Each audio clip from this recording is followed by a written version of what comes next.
We have another Females in Football Events interview, and I'm joined again by my co-host, Abi Ticehurst. Hello, Abi.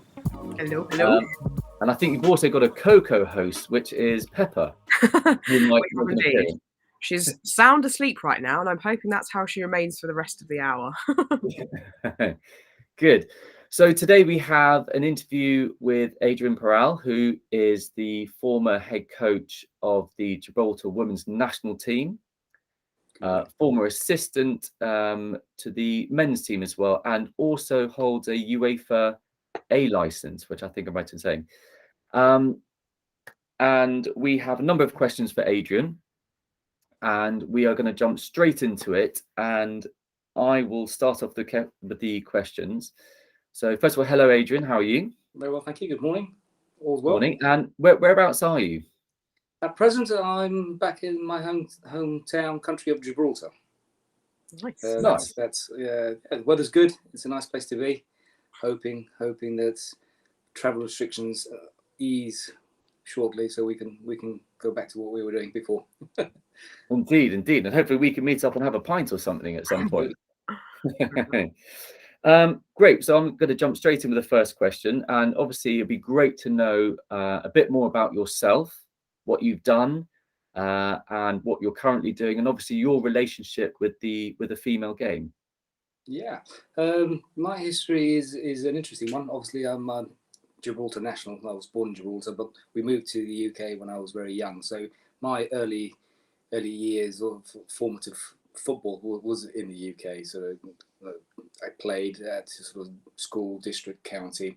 I was lucky enough to be with the YTS with Luton Town back in the 80s, all way back then in black and white. So that went on until I was about 17. I had a trial with later Orient, and as it is, it's a difficult profession to get involved in. Things didn't go as planned, and I moved back to Gibraltar at 18 and carried on playing locally.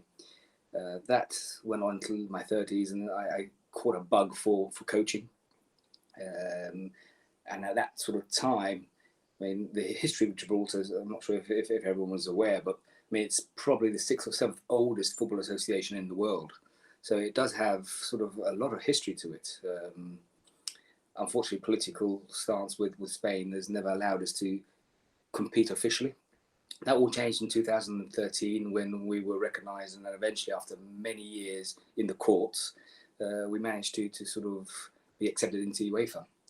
So everything changed then. As you do, sort of coaching the boys' game, the men's game, I was attracted to the women's game. So I was approached in 2013, just as sort of the end of 2013, as we were just starting in UEFA, to take control of the national side, the women's national side, under 21s. I did that for a year, and then from then I went on to the senior ladies side. In preparation, we had a sort of a UEFA development tournament coming. I was charged with whole new playing philosophy, revamping the game, preparing. I mean, Gibraltar is a small nation, it's a micronation, although it's full of talent, considering how small we are. So I was given that task. I did that for about 3-4 years. At that time, I then jumped into the men's game. An opportunity arose. A good friend and mentor, Jeffrey Wood. He used to be a goalkeeper for Charlton back in the day, and he was manager for a local club, Premier League men's club. I helped him for a year, and then he became the national manager. And he asked me to join him as an assistant, and it was an easy sell, really. So, that was the time where Gibraltar had just joined, sort of 14, 15. We were in Euro qualifiers, so we've been lucky to sort of play the likes of Republic of Ireland, Scotland, Germany, who were world champions then, and then on to World Cup qualifiers, Belgium, Poland. So the experience has been fantastic. But after that, and as the game is, he moved on. I moved back into women's football, which I was finding a real love for, and I coached in the Gibraltar Premier League, which is a small league for women. And in 2018, after many years and good contacts in the US, I decided to experience sort of women's football in the US. 4 times world champions. They must be doing something right. So I wanted to go out there and experience what and how they do it. And that was an eye-opener. Definitely at the grassroots level. And that was fantastic. So I was sort of running under my own sort of academy brand,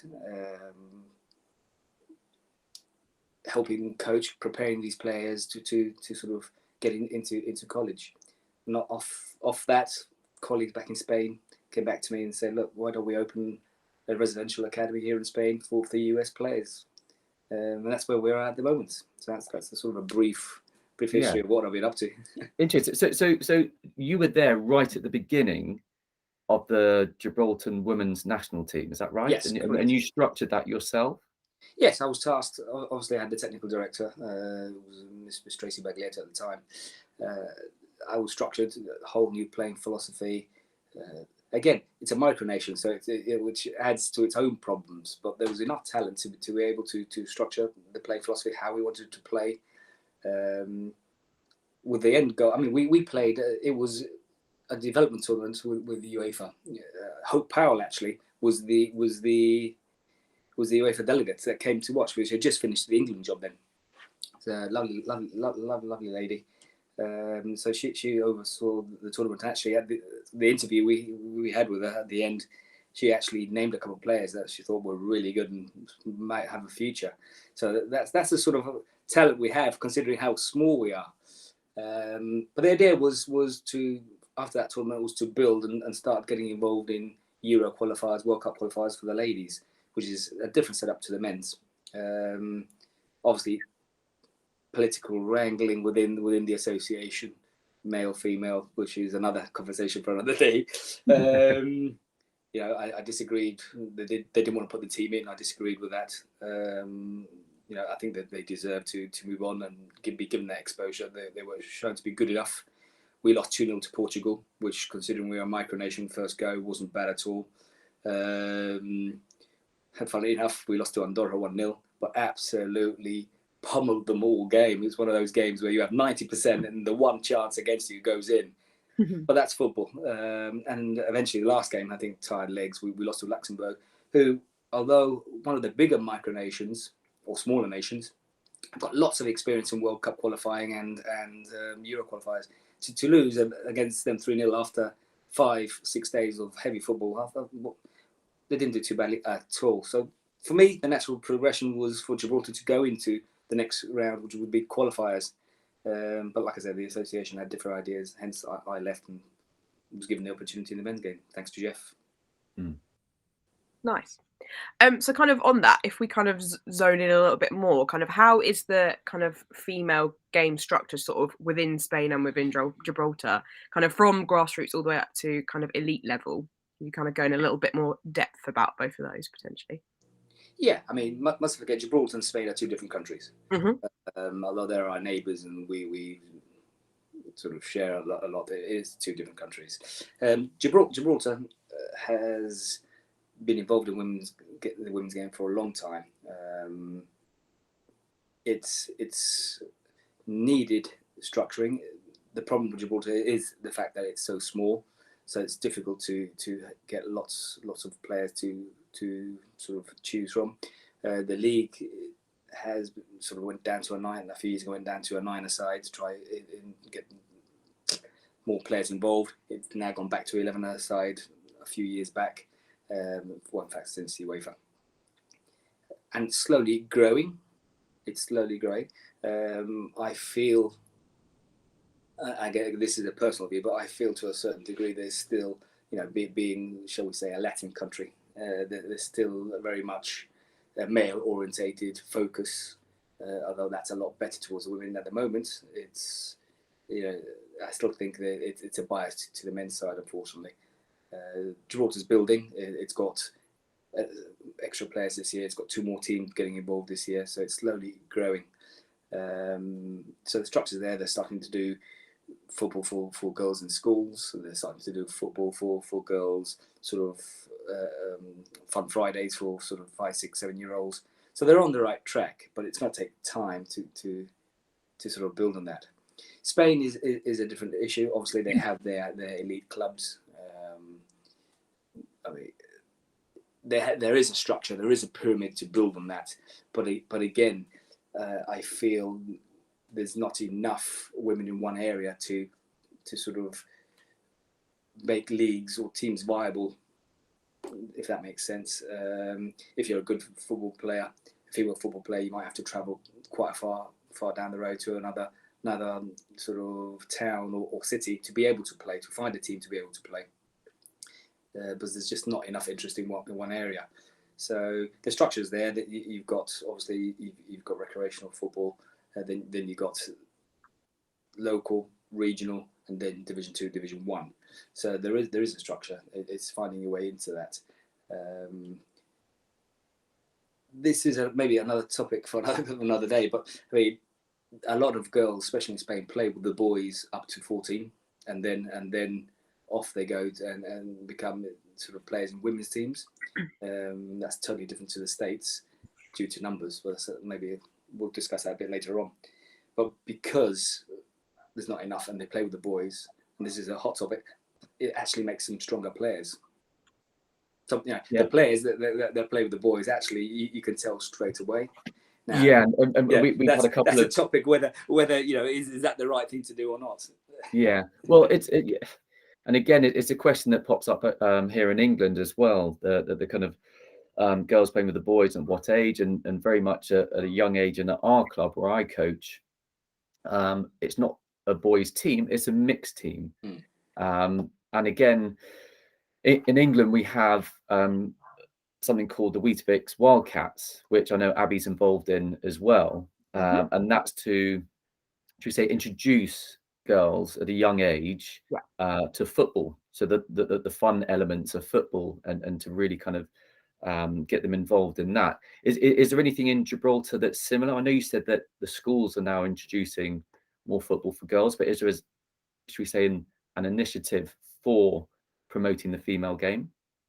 Well, like I think I mentioned, the actual association has what they call Fun Fridays, where they bring down all girls of all ages and basically get them involved in football, enjoying that sort of hour, 90 minutes, getting to basically having fun, enjoying the game. Then obviously that is then backed up with the school football, and from then on it's onto club football.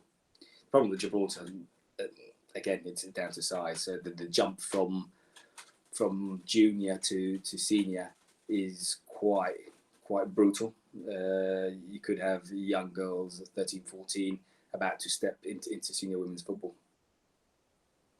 And that's purely because of the numbers. But look, like I said, I mean, those that play, it's because they can, and they can make that jump. We had, fun enough, talking about boys and girls, mixed teams. We have a girl now who's playing, I think she's just turned 50. Mara Alves is her name. I took her to the States because she's a phenomenal player.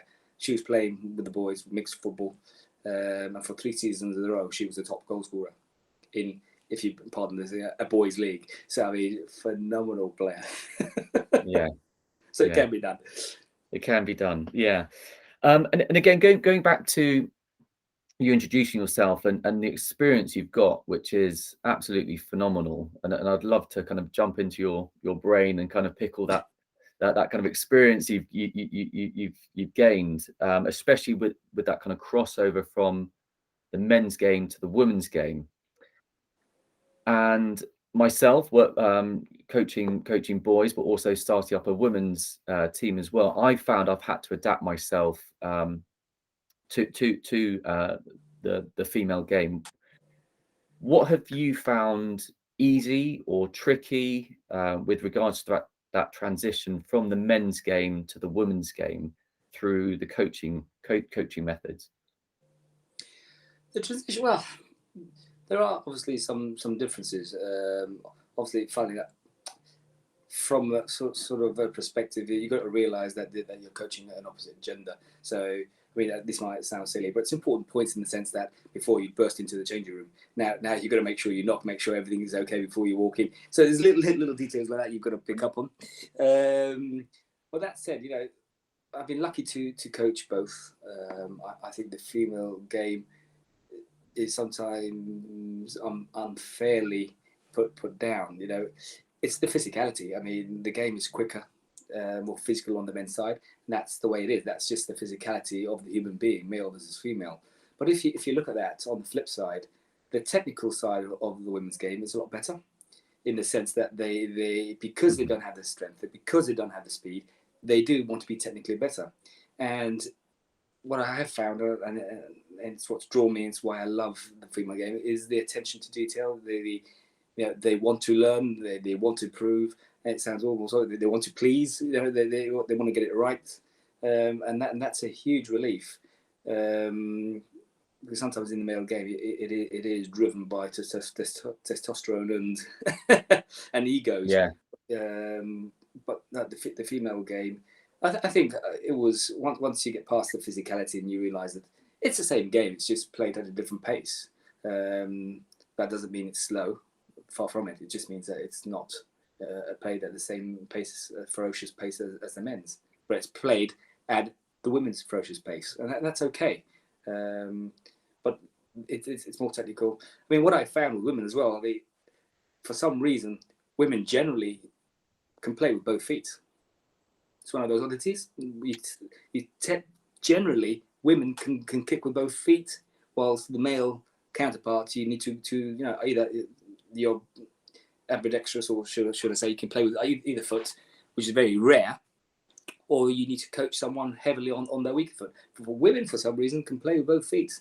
It's an interesting stat. Abby's laughing. Would you agree or disagree with that, Abi? No, I think that's interesting. And actually, so obviously I'm a player myself, and we do kind of not hammer it home, but my coach is very kind of conscious of being like, use both feet. And so we'll do lots of drills, and we'll be using both feet as well. And even kind of in a game scenario, I know myself as well, like, so I'm relatively new to football, like playing football. I know that, so I'm a left-footed player as well, so that's my stronger foot. So I'm conscious of the fact that my right foot is my weaker foot, but I will still try and play a pass, even if I know it's not gonna potentially go right with my right foot. But just because I know that it's kind of good practice for me as a player to be using both feet. And so, yeah, I don't know if it's maybe just specific to my own team, because my coaches are kind of making the point of, use both feet. So yeah, I think it's definitely an interesting point. I'm not sure. And also, so I was just going to jump in, because we've just finished an interview with some Italian researchers who published a report all around the differences between the men's and women's game. And they've actually highlighted something that you've just mentioned, of the men would use their physicality to perform on the pitch more often, where the women would be more technical on the pitch. And also that the men's team would usually have one player that shines above the rest, call them the playmaker, where the women's team they're more evenly spread. They will use each other on a more kind of even keel, if that makes sense, to play a game of football. Yes, I think they said that the passes are more uniformly distributed amongst the female team. So it's kind of, it sounds weird to say, doesn't it? But it's more of a team game, even though obviously both of them have got kind of 11 players on the pitch. That the women's game is much more of a team game, whereas with the men's game, it's kind of, you're getting the ball to this person, you're getting the ball to this person. Like, they're the one that's kind of making the difference in the team. Whereas actually in the women's game, it seems to be actually it's more of a team game. Sounds weird to say. That actually makes sense. That's not to say that you still got your wild cards in there, but it's more evenly spread out. I would agree with that. Interesting. The other thing that I wanted to say as well is that, so I've spoken to a few people who similarly have gone from kind of coaching males to females, and they often say that like their biggest kind of factor in their coaching is the fact that women ask why. They want to know why you're doing something. Do you think the same thing? Absolutely. It's that desire to learn, it's that desire to understand why they're being taught, and what, so it's almost a comprehension in their minds that, okay, my coach has asked me to do this, now I understand why, now I can sort of go out and do it to the best of my ability, because I understand what I need to do. It's that part that's so gratifying. The player wants to learn.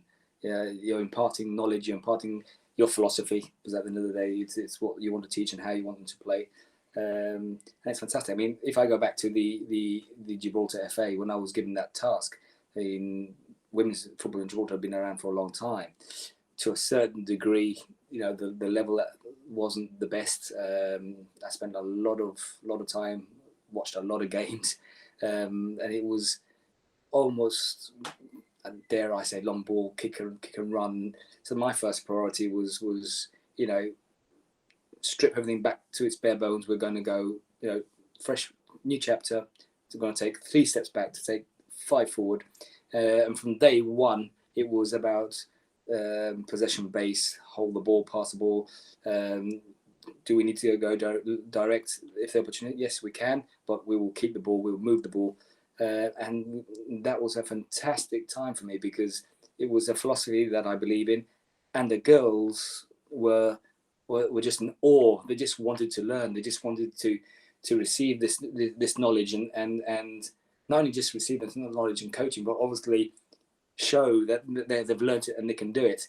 And those 6 months between grabbing that post and actually getting to the UEFA development tournament with them, it was a 6-month period. It wasn't long. But the change was unbelievable. I was so proud of the girls, because it was totally new. It was a new book. This is what we're doing. This is how we're doing it. And it was why, but it was tell me, show me, and it was fantastic. And I like to think I left it in a better place, and then when I found it, and slowly they're there. I mean, I think that Gibraltar's got a double header against Liechtenstein next month. They're going great guns, and so I would like to think I've left my stamp on there. That sort of philosophy. But it's that questioning that makes coaching women so rewarding. Nice. Cool. So you mentioned as well that you've kind of spent a bit of time coaching in the States. So could you maybe give us a little kind of roundup of that first, and then maybe a comparison between some of the other states, so kind of with us and potentially with Gibraltar as well? Yeah. Like I said, in 2018, I'd been doing summer camps in the US because I've got friends and family out there. So I've been doing summer camps for about 5-6 years. And as the time went on, they kept saying, "You've got to come out here, you've got to come out here." In 2018, I had the opportunity to do that. So I went out. Like I said, we opened sort of like an academy under my own coaching brand.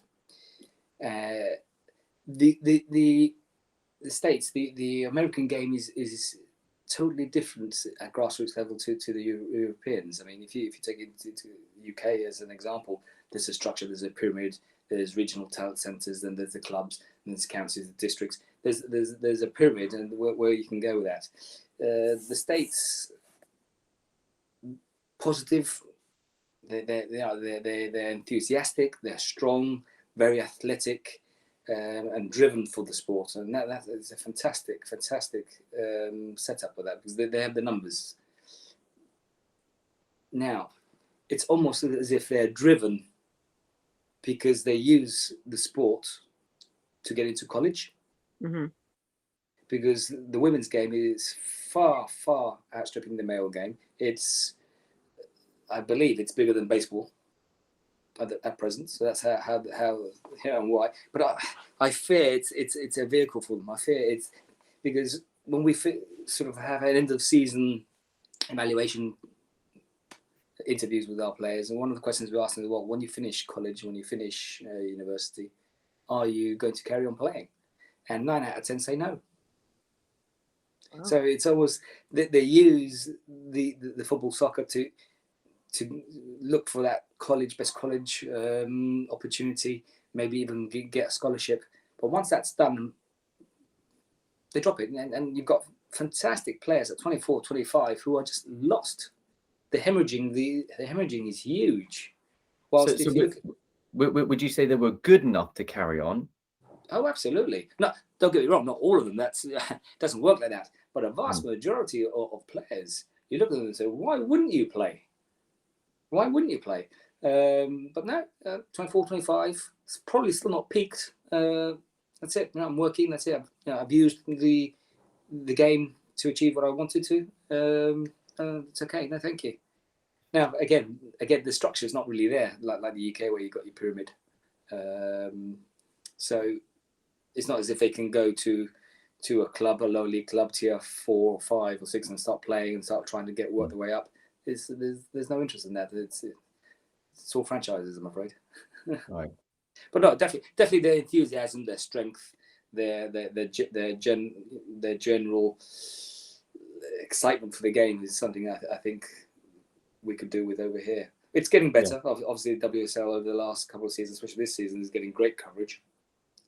But it's still a few years behind the States. They're extremely well formed in the game in that sense.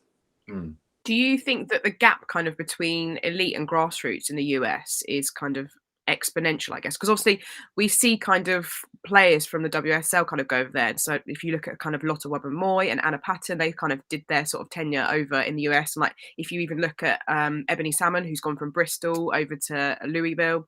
So why do you think that draw is there for them? And like why is there such a gap between grassroots and elite? That draw, I suppose, as a player, is obvious. If the US is 4 times world champions, they must be doing something right somewhere, which is one of the draws to me. Let's go see what they're up to. There's a huge gap between grassroots and the elite level, but I just purely think that's, again, this is only my personal opinion, but I think that's very much to do with the numbers game in the States. They will look at this and say, okay, they probably look at, okay, we have 340 million population. If we can skim off the best 10,000 players, we can sort of coach and spend our time and money with those players. So it's almost like a numbers game.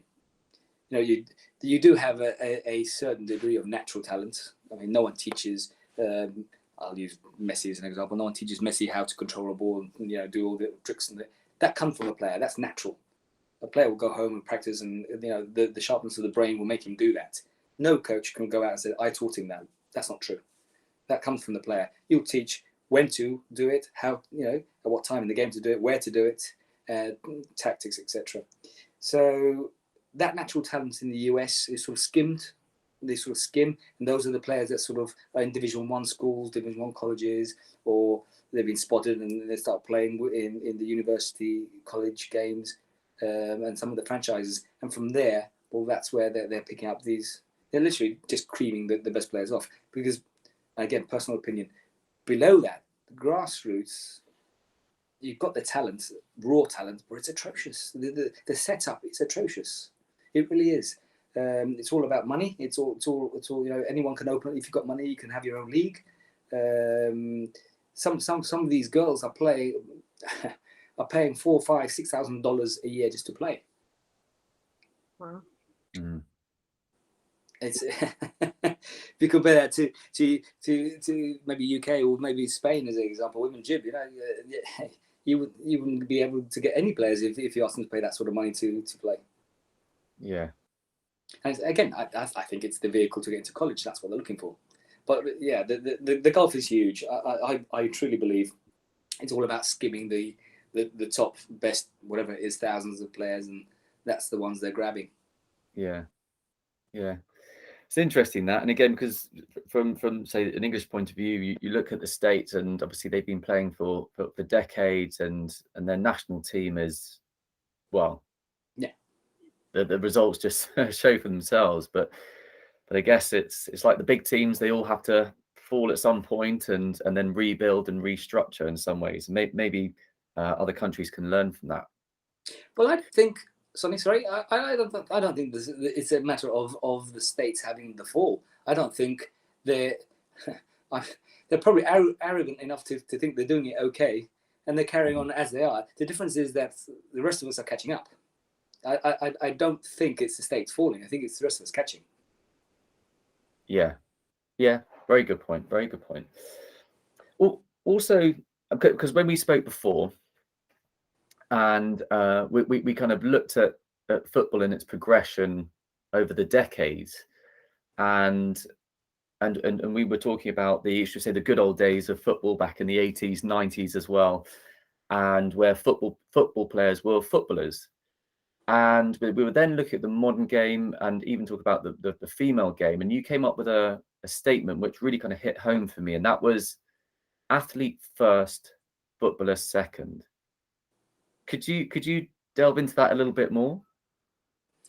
Yeah, I mean, it's the game has changed. I mean, when we think about someone as a football player, the technical abilities and you know the savviness on the field, being able to actually play the game.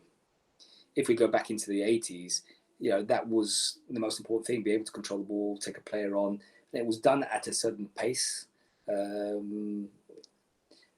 If we fast forward sort of decade by decade even down to today, the game has changed in the sense that it's no longer good enough to be a footballer. No team can carry a player around the field. You need to be an athlete first. You need to be able to compete. You need the strength, you know, and that's come with the speed of the game, how it's evolved. Sports science, dietitians, you know, the game has evolved so much. It's sped up so much that for you or for someone to play the game, they need to be an athlete first. You need to have that strength, you know. And players nowadays are profiled. You know, if you're going to play this position, are you such a weight? Are you such a size? Will you grow to such a size? Can you do 100 meters in sub 11 seconds, 10 seconds? And if you can't do that, for all the talent in the world, you'll probably be pushed to one side and left to one side. Whereas 30, 40 years ago, you know, if that probably, can you run? Yeah, he's all right. He's quick. Can you control the ball? He's phenomenal. Oh, yeah, we'll have him. So the game has changed. You need to be that. Unfortunately, you need to be that athlete. And there's some great players out there, and probably because they can't run the 100 meters in under 11 seconds, you know, but they can run it in 11 and a half. It's not good enough. So the game's just evolved. It's just so much quicker. It's so much more demanding that you know, it's evolved so much that the body, the human being, is it's like a thoroughbred racehorse. You know, it's so highly tuned that you need to be an athlete, and then can you play football? Yeah, and I guess that's a question to both Abi and Adrian. Is that do you think that's also happening in the female game? Sorry, Abi, come on. No, you go. It's good. No, you made the first sound. I think it's definitely on its way to that, absolutely. But as with anything kind of in the women's game, we've got to catch up with that, haven't we? But I think well, we talked about it with the Italians yesterday, and I mentioned how actually there's teams who have kind of got their own kind of state of the art training facilities now. So like Brighton, for example, they've just recently opened their training facility, West Ham as well. But I think the fact that we're only at that point with WSL clubs tells you how far behind the women's game is in terms of that. And I think you even have to look to the Olympics in the summer as well. I think, was it the Olympics? Actually, no, okay, this isn't a football example, but I think it was the WNBA or something in the summer. The women had kind of, I think they had like one weights thing and then like a chair in a room, and then the men had an entire setup of gym. So I think it's applicable across a lot of women's sports, obviously. Interestingly enough, I have spoken to a few players from kind of national league level as well, actually, and they are starting to introduce things like psychologists and like nutritionists, and they've got coaches for like each area and stuff like that. So I definitely think it's kind of the ball has started rolling, but as I said, with the women's game, that's something we're a little bit behind with. But I definitely think there is this kind of change in mentality where people are, as Adrian says, like they are an athlete, and so they do have to be considering things like that. Yeah, I mean, it's basically spot on, Abby, is what I was about to say. It'll be different. You know, it's getting there, the ball rolling, whether it's that sort of medium term, whether we get there sort of, if it's sort of 5 years, 3 years, 7 years, it'll get there. It'll get, obviously the physicality to a woman to the male is different. And that I think that's reflected in the game at the moment. You know, you do get out and out athletes, but there's still a mixture. That over the next 5-7 years, as that progression catches up, and we you know, the women's game is given that opportunity to be the total elite player. I think that will change. It'll you know, you'll start seeing the women that play. It's more athlete structured. at the moment there's a bit of a mix, and you can probably get away with that at the moment. But that will disappear as the game progresses. Yeah, I find that really exciting, because as long as that skill element is still there, the players are now looking for that added advantage on the pitch, and I think that's really good. I think I personally, I'll call that progression. Yeah. Well, that's the way the game, male or female, that's the way that the game is going. You know, that's where it was 30 years ago, and this is where we are now. You need to be an athlete. You need to, skill for skill, fine. Now what's how can you get the advantage? Well, can you be quicker? Can you be stronger? Can you jump higher? And everything that comes with that. Very interesting. So Adrian, you've done a little kind of whistle stop tour from the 80s and the 90s to modern day. So in terms of your own modern day, tell us about your kind of new and exciting venture kind of with regards to football and education. Yeah, love the women's game, and like I said, from the US, because we've seen the talent that there is in the US, and obviously what they're using it for, which is to get into college, etc. We partnered up with a company called Evo Soccer. They're based in the UK, although they do have satellites in, I think it's Australia, South Africa, Belize. So they're spread out across the world. Great bunch of people, great company. So we've teamed up with them, and we're going to be opening a residential academy in Spain, in Estepona, south of Spain. The idea of that is basically give US students the opportunity to come to Europe, to Spain, to continue study. Something that we have found out through the pandemic is that online learning is another thing in the future, something that's coming. We didn't realize that 15% of US students already study online anyway, so it's no difference to them. So they can come to Spain, they can carry on with their educational study, which is extremely important. That's our top priority, that they do get their education. But with that, they can live the footballer lifestyle, sort of an academy lifestyle, where you'll train every day, and then you've got your studies, and then you've got the cultural experience. You can learn the Spanish language. My partners in Spain have got a great relationship with people like Real Betis, Malaga, Seville, Real Madrid. So the opportunities to, if a gem does come out and they're doing well, there's no reason why we wouldn't be able to put that player in front of these people, and maybe give them the opportunity to play at a higher level. But education is the key thing. We want them to continue their education,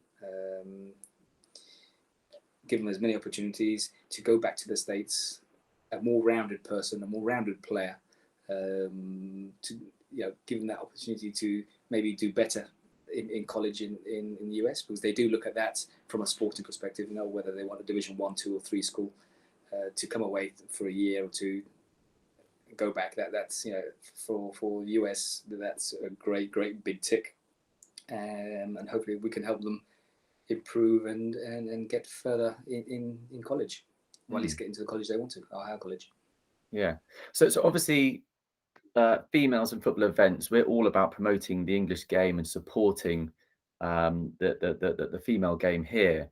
So with your Evo Spanish project, would that be able to link in with England and the players from England? I don't see why not. One of the things that when we first looked at it, we were very much on with looking at the US market. We also have opened up for the UK market or UK educational with Cambry Learn. So I think Cambry Learn, students can carry on doing A levels and GCSEs. So we could do that for the UK market. Something that's really big at the moment is gap years. So anyone that wants to take a gap year, you've got an opportunity to come out again, learn the language, experience a different style of football, just make a more rounded person, more rounded player to maybe to go back. But if again, sort of the contacts that we have, the leagues we play, if a player is good enough, there's no reason why why you could play for Sheffield, you could play for Birmingham, but why not play for Real Betis or maybe Seville if you're that good? Yeah, fair enough. And I think the weather's a little bit better. So yeah, that's a very basic explanation of what we're doing. But we could. I think we could definitely help any players that wanted extra playing time, needed some thinking time, maybe like I say a gap year, or want to look at that football from a different angle, because the game is played differently on the continent to the UK. It is a different style. That's just giving the player another tool, really. Well, I completely agree. I think that the more experience you have, different playing styles, it's only going to add to your playing ability. Yeah, absolutely. The game is always evolving. You need as many tools in your locker as possible. I think as well, so obviously we're kind of slightly limited in terms of the kind of the WSL and the Championship being our kind of professional setups over here. When I say limited, what I mean is we've got 12 teams, haven't we, in the WSL, and then we've got 12 teams in the Championship. And so I think actually there's people who probably have the potential to play in both those leagues, but just are never going to get that chance. So actually, if it means they can go abroad and become, as you say, a more rounded player and a more rounded person, then why wouldn't you make that, give yourself that chance and take that opportunity?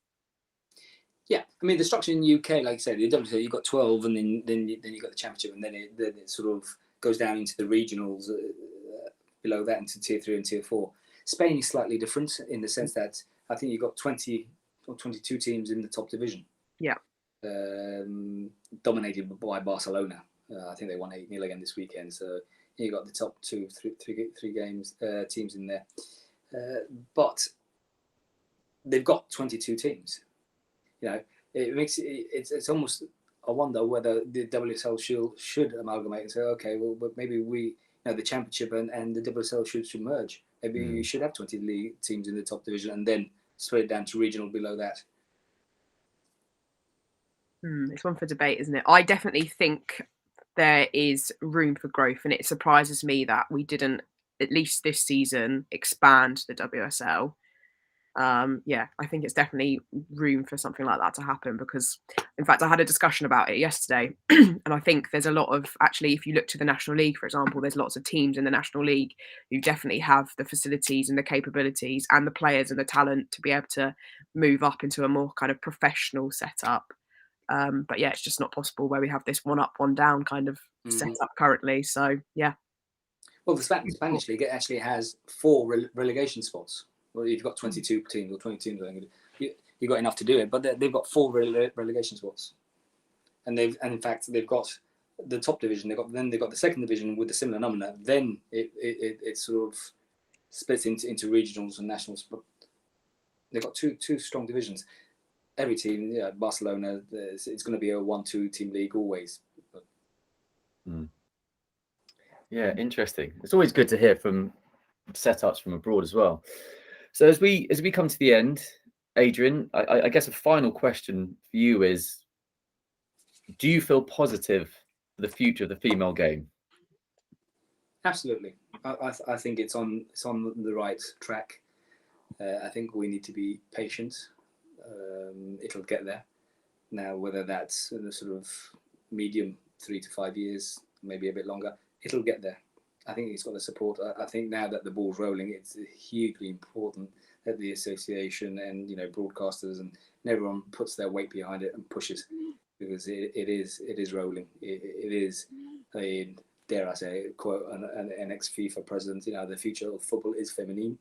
It's exploding. It still needs to really flourish.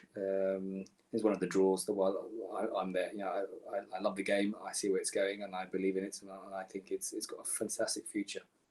Yeah, and you know what? From just this interview, you can really feel the love you have for the game, and I think your knowledge and experience is something. Honestly, your knowledge and experience is something that we need to share with others, and I think you've got a lot to still contribute and kind of teach other people coming into the female game. So I think it's brilliant what you've done. Yeah, I mean, it's an interesting. Abi will know, because obviously I've spoken to Abi at length in the past. It's an interesting, but it's still a difficult thing to get involved in. I sort of stepped down from shall we say the elite game when I left the national side. because I wanted to go to the States and have a look and sort of make myself a more rounded person. I think every coach has got to learn and go and experience. That's just more tools in the locker. But once you do that, it's very difficult to get back onto the merry-go-round. As Abi knows, the female game, yes, with my experiences, you think that you get that opportunity, but it's extremely difficult to get back into that merry-go-round. I mean, over the last 2 years, we've had West Ham, Spurs, Liverpool, to name but a few. It's very difficult to get back on. But one day I'd like to unfinished business. I'd like to get back into that circle. Yeah. Well, brilliant. Well, Adrian, thanks so much for your time. No, thank you. I'm so glad you've agreed to do this interview, because I think the information from this is really, really important, and something that we're definitely going to share across our social media channels. Yeah, so thank you very much, and hopefully we'll speak again in 6-12 months and kind of see where you're at then. Absolutely, love to. Thank you. Brilliant. And thank you, Abi, as well, for your support. No problem, it's been a pleasure. Great. Thanks, guys. Thank